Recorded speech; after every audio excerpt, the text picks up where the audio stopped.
Sahabat YouTube dimanapun Anda berada, berjumpa kembali dengan saya Walnek di WSJ Channel. Kali ini kita sampai di volume yang ke-53. Saya ingin sharing kepada Anda dengan tema bagaimana berkomunikasi di depan publik. Ini juga penting untuk kita bahas dan banyak juga yang bertanya karena sering sekali orang miss di dalam berkomunikasi di depan publik. Mungkin karena nervous, mungkin karena gugup, grogi, sehingga akhirnya waktunya kelamaan, sehingga akhirnya bahasanya tidak terstruktur, sehingga akhirnya nggak jelas pesan inti yang disampaikan. Nah, oleh karena itu, supaya Anda mengagumkan di dalam berkomunikasi di depan publik, saya ingin berikan 3 tips kepada Anda. Tips yang pertama, pahami siapa audiens yang Anda hadapi. Apa profil dari audiens yang Anda hadapi? Apakah audiens yang Anda hadapi itu adalah kalangan berpendidikan tinggi? Apakah audiens yang Anda hadapi itu adalah kalangan profesional? Atau audiens yang Anda hadapi itu kebanyakan adalah masyarakat biasa? Audiens itu tergantung atau sangat menentukan bahasa atau pilihan kata-kata yang akan Anda sampaikan.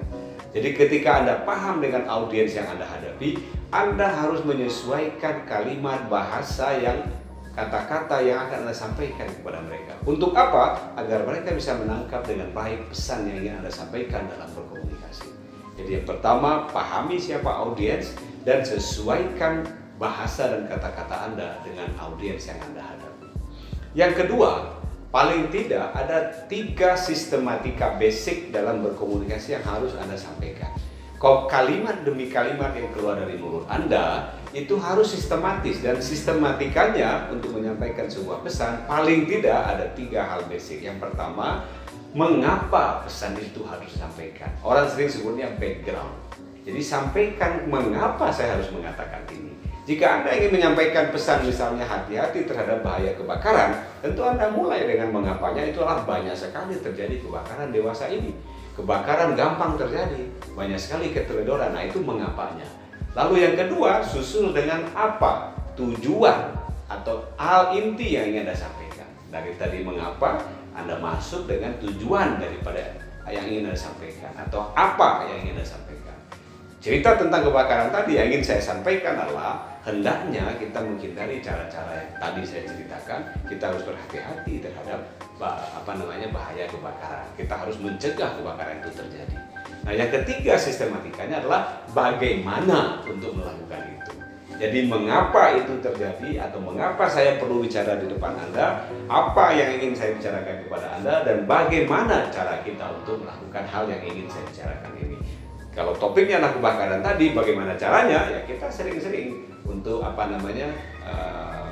menjaga disiplin, melihat situasi kompor kita, listrik kita, jangan sampai ada korsleting, merawat alat-alat. Kemudian kita sering-sering juga induction training tentang kebakaran dan bahaya-bahaya kebakaran. Jadi sistematikanya harus clear. Mengapa, latar belakangnya, apa yang ingin kita sampaikan, dan bagaimana cara kita menyelesaikan persoalan yang ingin kita sampaikan. Dan tips yang ketiga dari saya adalah jaga verbal dan body language Anda.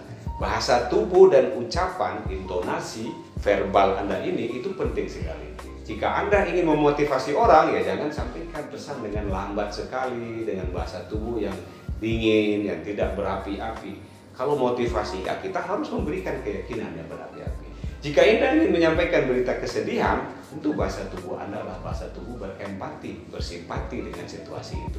Jadi bahasa tubuh dan verbal ucapan itu sangat penting juga untuk membuat pesan atau komunikasi Anda itu tersampaikan kepada orang yang mendengarkan komunikasi Anda itu.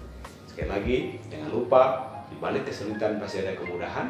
Di balik kesulitan pasti ada kemudahan. Mudah-mudahan bisa membuat Anda lebih percaya diri dalam berkomunikasi di depan publik. Salam.